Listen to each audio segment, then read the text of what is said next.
everyone, welcome back to the Earthdawn Survival Guide, the podcast for all disciplines, paths, players, and game masters, with your questers Josh and Dan. I am Dan.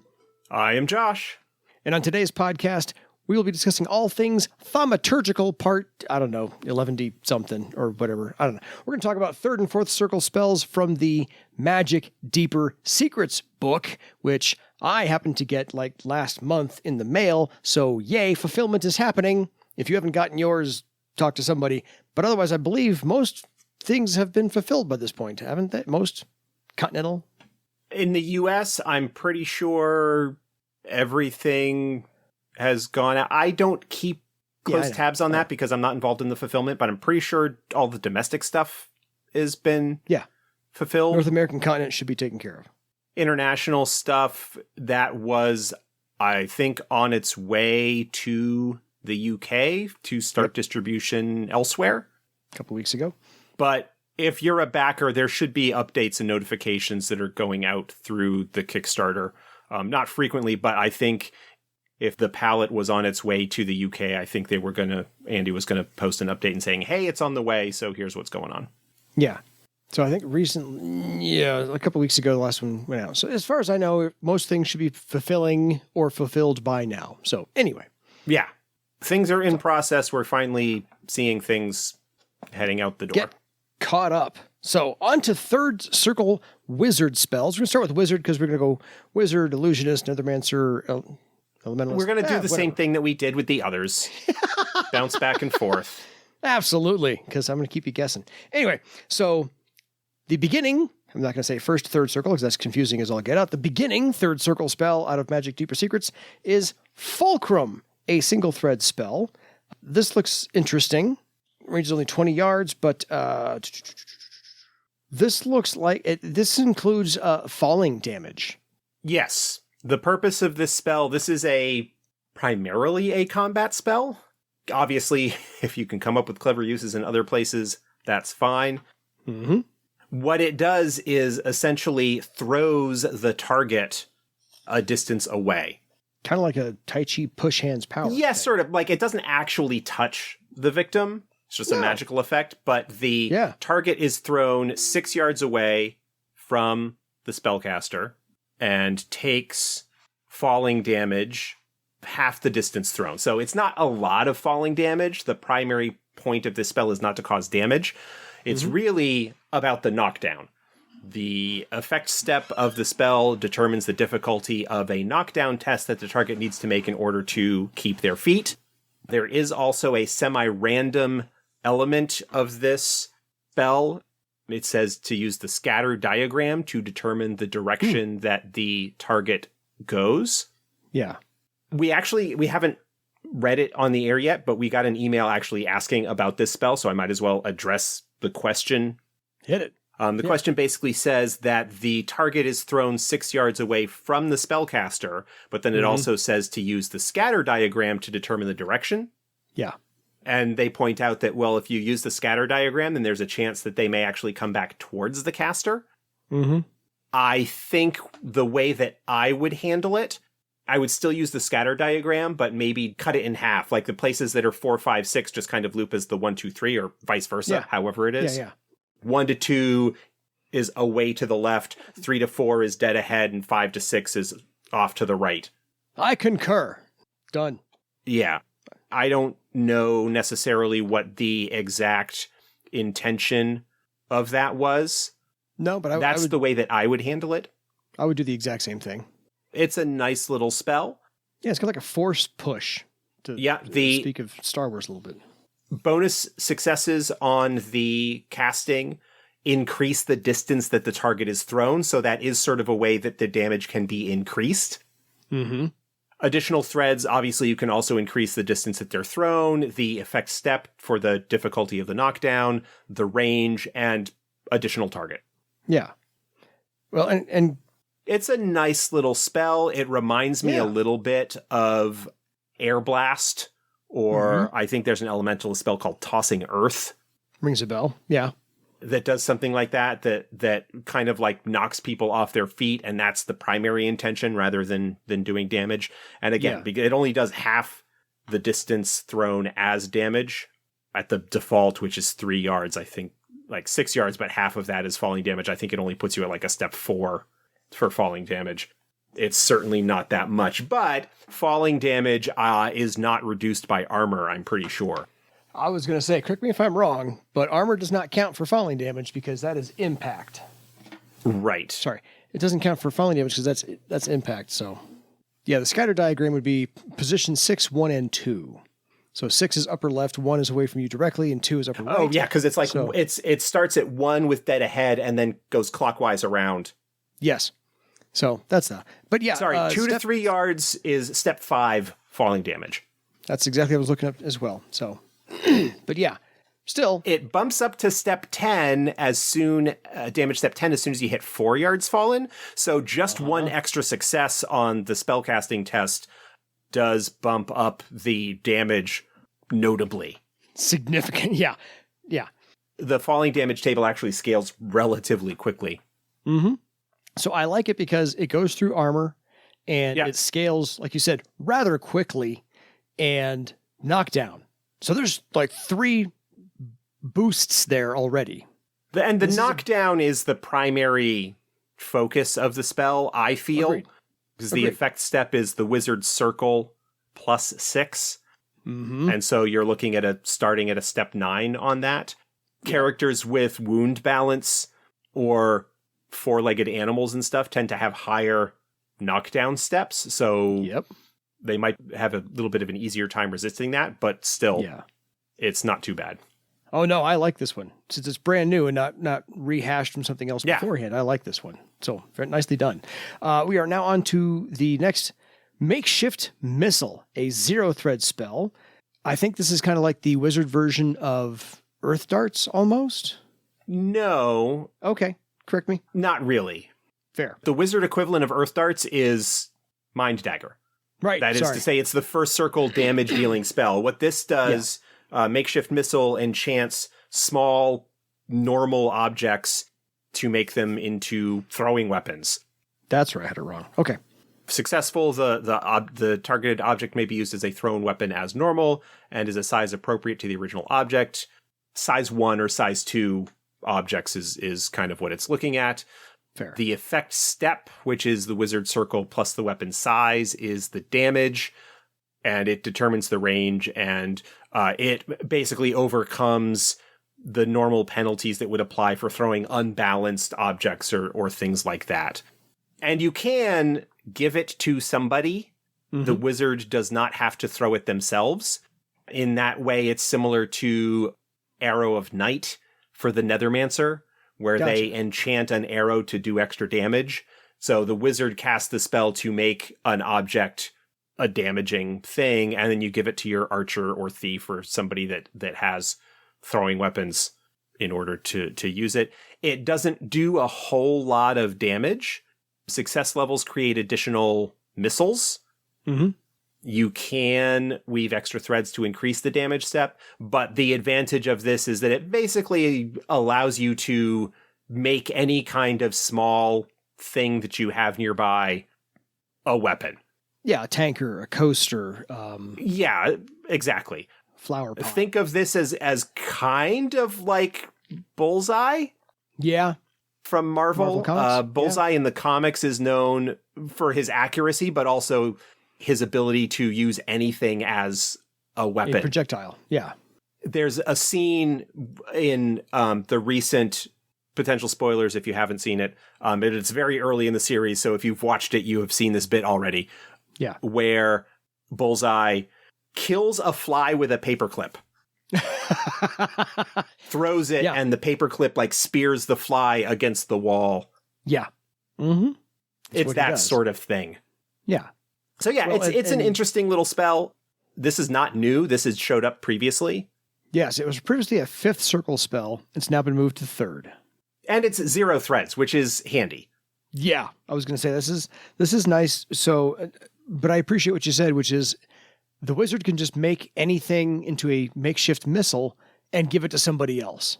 Yeah, because the duration is rank rounds, so it's at least 3 rounds that it'll last as that missile before it gets used as a projectile. On to Mental Library. This is a 2-thread spell, and the effect basically is +3 ranks to book memory. Yes. Book memory, the rank of which determines how much you can have memorized through it. Mm-hmm. So this enhances the number of books that the wizard can have memorized. This, I'm pretty sure, appeared previously. Yes, this is a 6th circle spell. It's been moved up to 3rd circle.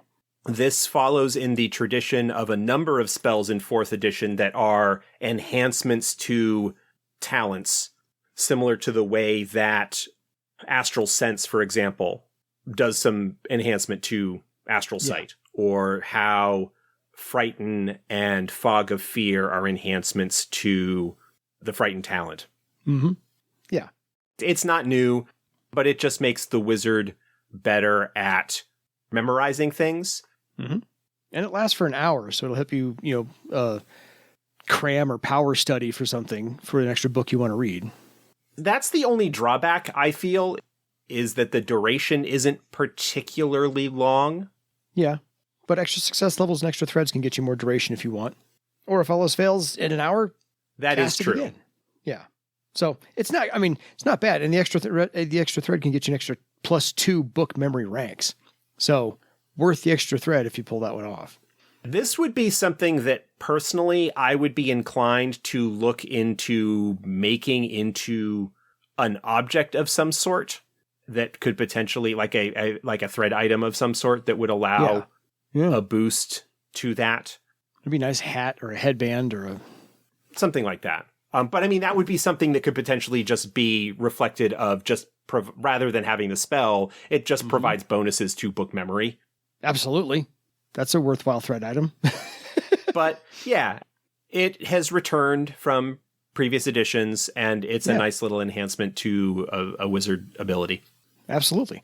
Next one hasn't moved from previous iterations. It is still a 3rd circle wizard spell, Shatter Lock. And this is a 1-thread spell and just forces locks open. So this is the ultimate lock picking. Yes, the drawback of Shatter Lock is that it actually does shatter the lock. So unlike Thief's lock-picking ability, or the talent lock-picking, there is no way really to conceal that you have done this. This is more like a battering ram. Yeah. More or less. Yeah, the effective test determines how much damage is inflicted on the locking mechanism. So, and the lock's physical armor does not protect this. So this spell gets around any lock's armor and, again, destroyed in the process. So locks themselves don't typically have armor, but it also does talk about how the wooden bar or something like that can also be affected, and those sorts of things typically have armor because they're treated as a barrier. Mm-hmm. The ability to get around that armor, that physical armor that represents its hardness, is helpful. This is a decent little spell, especially if your group does not have somebody who is able to pick locks. Yeah. And again, certainly this is nice to have potentially as a backup, because there might be some things that this can handle that traditional lockpicking can't. But the drawback of that being that you are leaving very clear evidence that you have busted in or out, as the case may be. But you do have to touch the lock. It's not like you can do it from a distance. So put your finger on it and watch it blow up. If we were talking about a situation where there's a door that is barred on the other side, that is sort of part of the locking mechanism of the door. And I would say just being able to touch the door is enough to do that. Fair. Yeah. Nice little spell, again, returning from previous editions, so nothing earth-shattering there. But yeah. So I'm happy it made its return. It wasn't cast out of existence. So on to a spell that used to be 8th circle, got renamed and moved up to 3rd circle, used to be called Silence Metal, is now Silence Objects.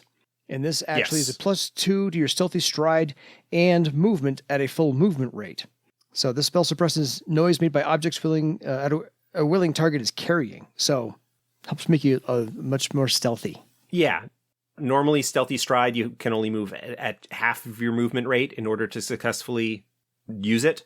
This spell improves that so that you can do a full move. It also provides a +2 bonus to stealthy stride.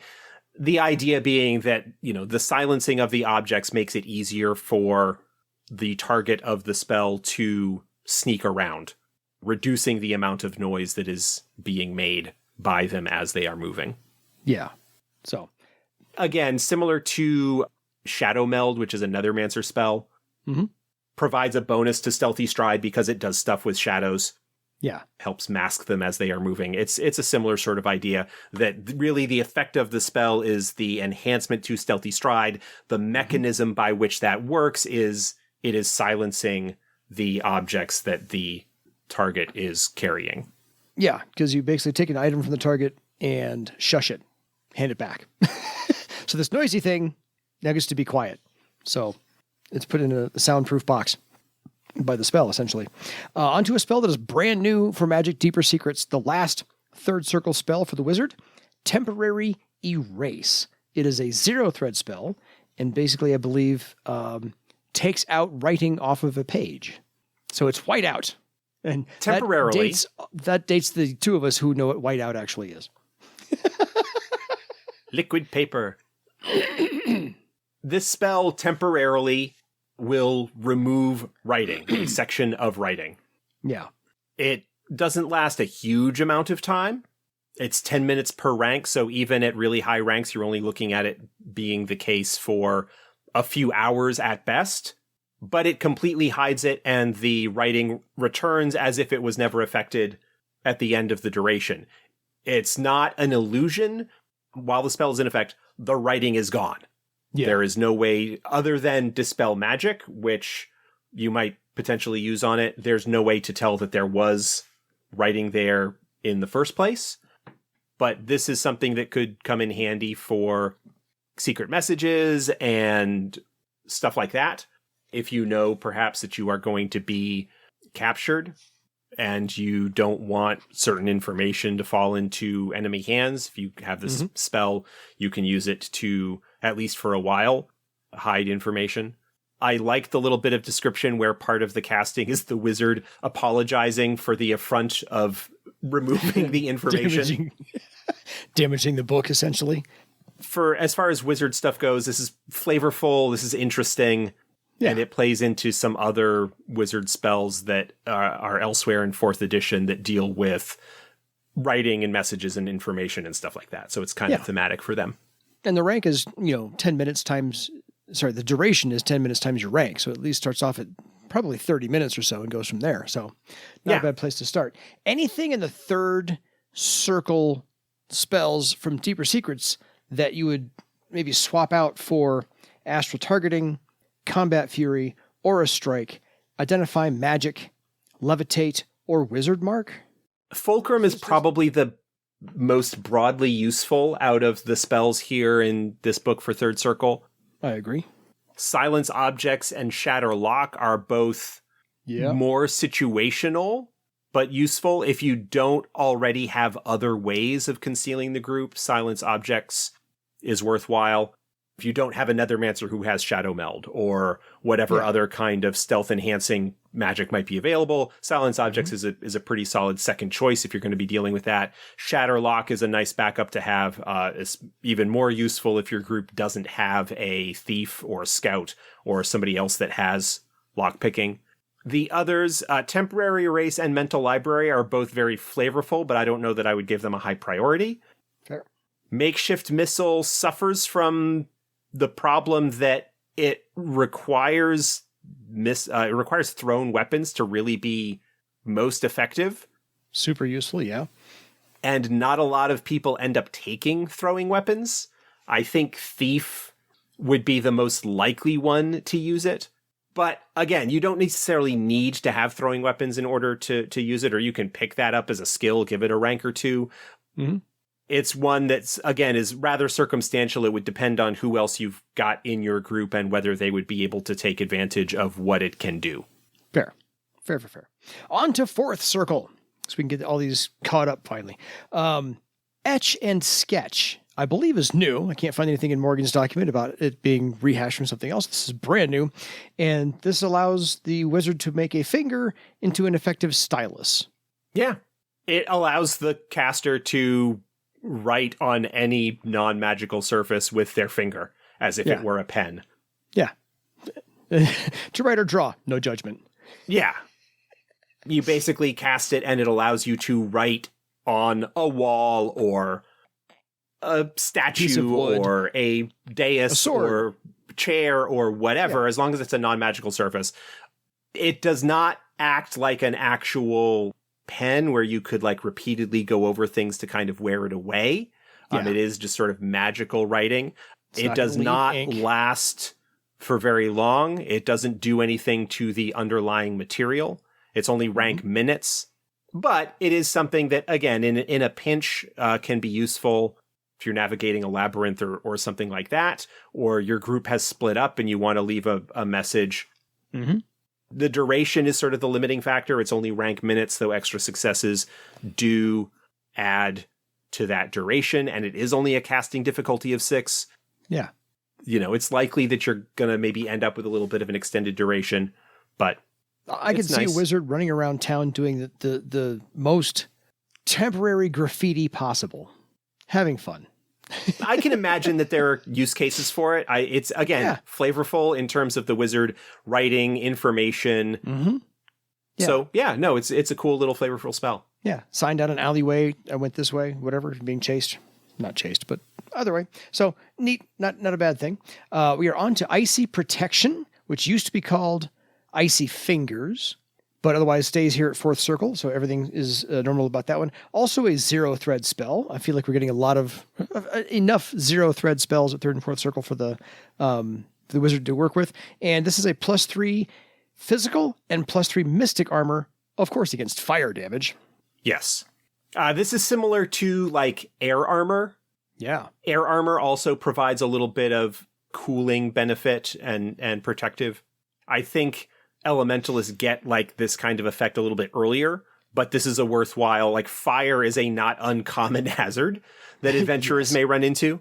+3 physical and mystic armor against fire-based damage is pretty useful as far as defensive effects go.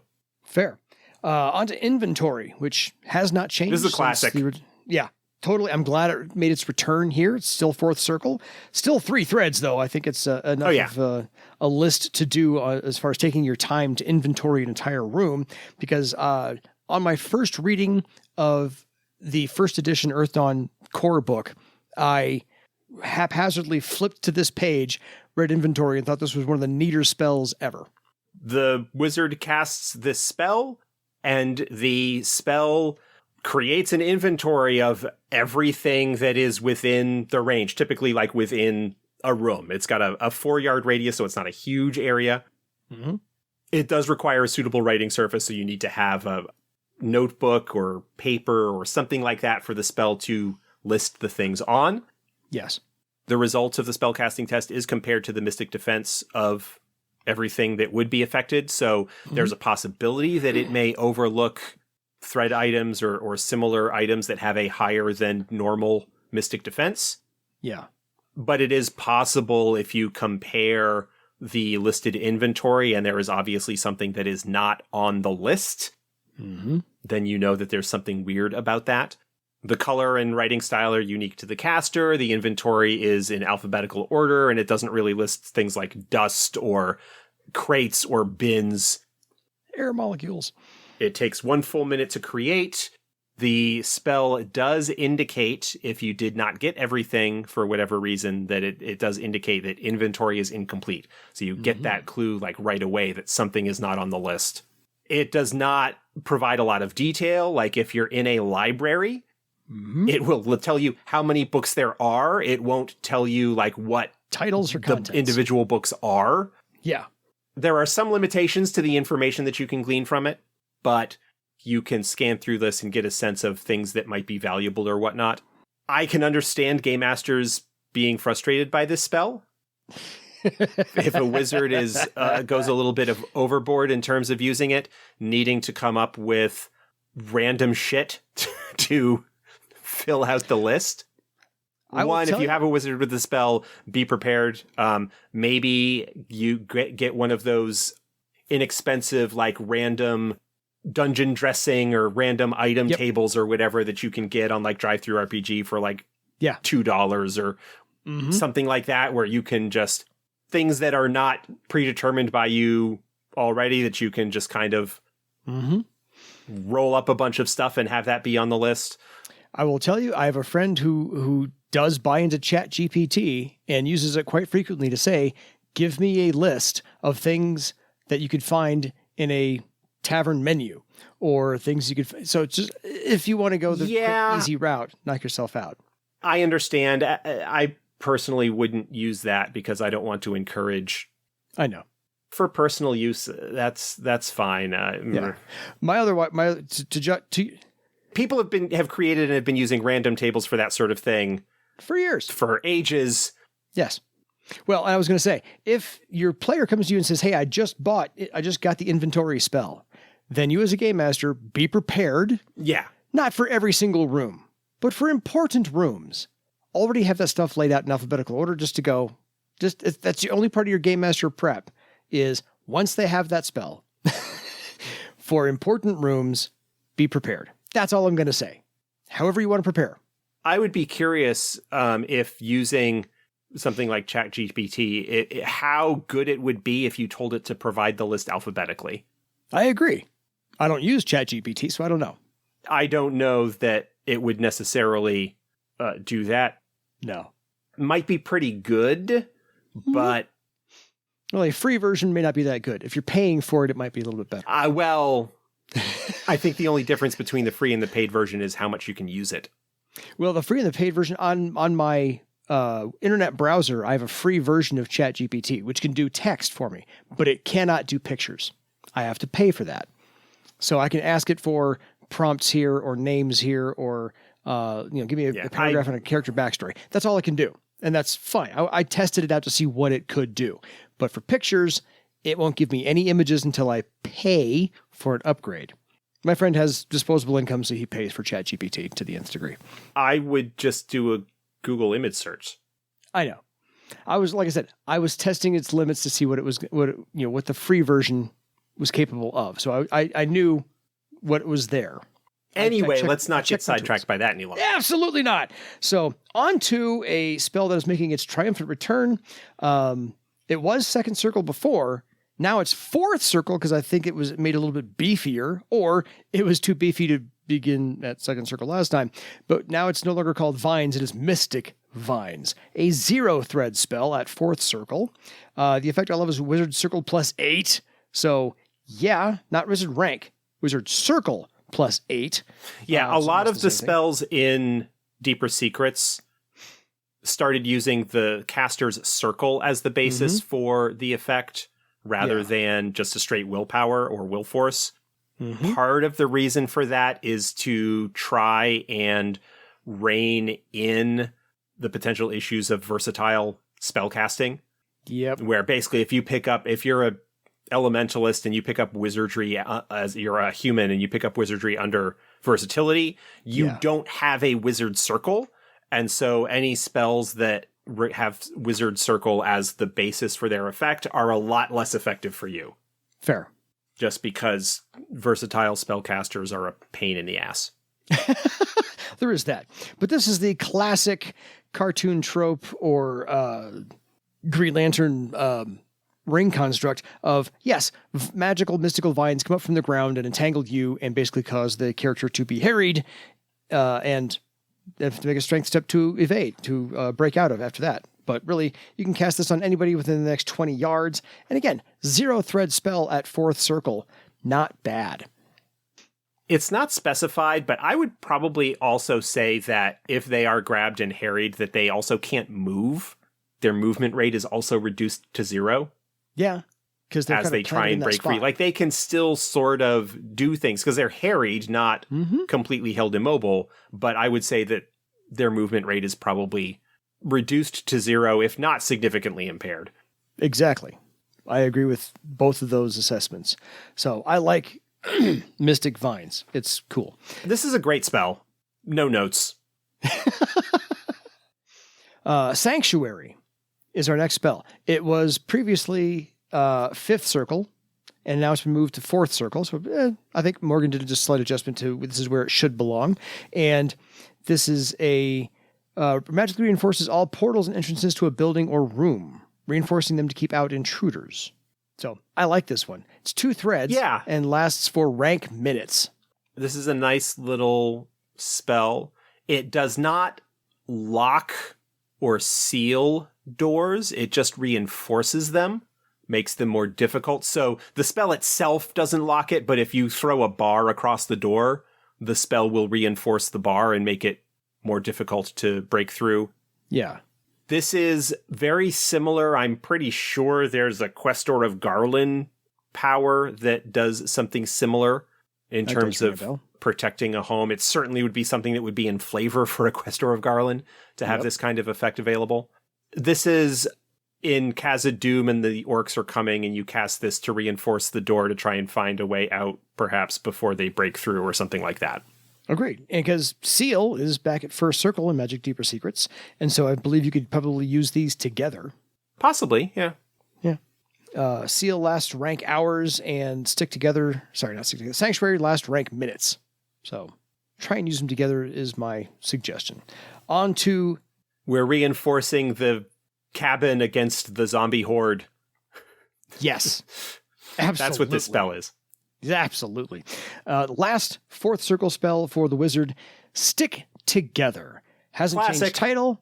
This is moved from to fourth circle from second in the original printings. So this is, I think, this was a very powerful spell for second circle. Moving it up to fourth does make sense.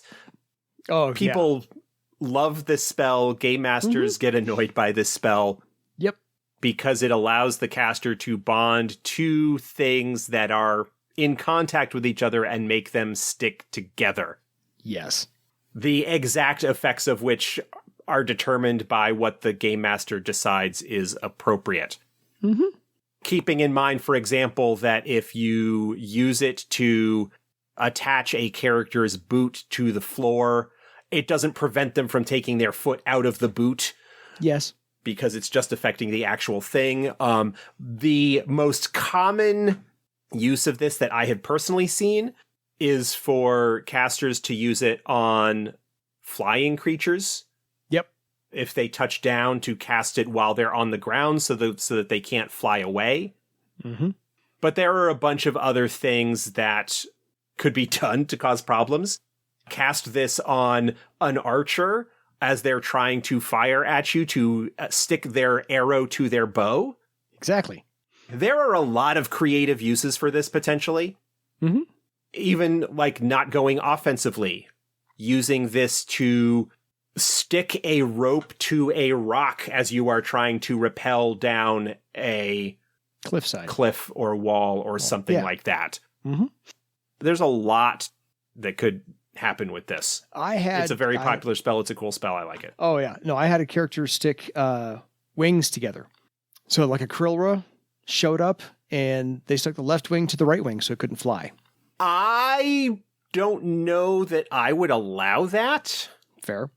Because typically when things are flying, the wings don't actually touch each other. No, it had landed. And so it was feeding in, I don't know, whatever. There is some game master interpretation that needs to come into play here. Mm-hmm. Whether you could have one part of an animal stick to another part of the same animal. That's something that is a little bit fuzzy. If you cast it like when the griffin lands and you cast it to stick the griffin to the ground, are you actually just sticking one of its feet or are you sticking the entire griffin? So all of the feet that are in contact with the ground at that time. I tend to read it as the one paw or the one thing, but I don't know that I would necessarily. Very circumstantial, very negotiation. I think there's a bit of ground rules that sort of need to be established, and it may be something that just gets developed in the course of play. Yeah. As you try and control that sort of thing. But yeah, this is a fun spell. There's a lot that you can potentially do with it. Totally. But it can also be potentially very headache inducing. Yeah. Because of the amount of creative uses that it potentially has. Absolutely. And I think perhaps going along the lines of specificity, as long as the extra successes are there to back it up, then perhaps your more specific nature of what you were going for could be reached. Well, the extra successes on this just increase how long something is stuck. Fair. So I don't know that I would allow higher results to be more specific. I think that's something, again, that would need to be negotiated between the player and the GM. I was saying for like maybe without completely nerfing the effectiveness of the spell entirely, but also Absolutely. trying to rein in any of the more egregious abuses that could potentially come about as this. This is where you and your rules lawyer get to have an argument, per se. An interpretational argument. So anything in the fourth circle from the Magic Deeper Secrets, Etch and Sketch, Icy Protection, Inventory, Mystic Vines, Sanctuary, or Stick Together that would supplant, replace, or come up with... Stick Together, Mystic Vines, both of those are really strong. Yes. They both have kind of similar effects. I would probably choose Stick Together over Mystic Vines, just because Stick Together has so many more useful applications. It's so versatile. But Mystic Vines does have, as it's a little bit more specific, does have some advantages that Stick Together doesn't. Mm-hmm. Mystic Vines is not going to be rules lawyered by, I take my foot out of my boot. Fair. Icy Protection, if you don't have any other kind of fire protection and you are going to be going up against fire stuff, is probably worth having. Inventory is fun. I don't know that I would give it a huge priority. Sanctuary's kind of neat. Etch and Sketch is kind of neat, but those are a lot more flavorful and circumstance dependent. So I don't know that I would give those quite as high a priority as the other ones. Yeah, they're there to round out your character more than recurring use in a game. If legend points are a limiting factor in terms of what spells you're going to be picking up, that's kind of the order that I would look at them. When you get into even higher circles and have like spare legend lying around, then picking up some of those other spells to round out your grimoire is certainly worth considering. Absolutely. Because really, otherwise, in the player's guide, there's Ball of String, Binding Threads, Evolved Consciousness, Juggler's Touch, Light and Load, and Wizard's Cloak. So I think the fourth circle spell's nice rounding. Yeah, Binding Threads is a good spell. I would have to refresh myself on the specifics of that to see how it compares to Mystic Vines or Stick Together. But they kind of all have relatively similar use cases. Yeah, Binding Threads is almost like Mystic Vines. It conjures a web of magical threads to entangle the opponent. Each round, we make a strength test, blah, blah, blah. They are harried. Harried penalties do not apply. Attempts to break free of their bonds each round. So that's standard. Yep.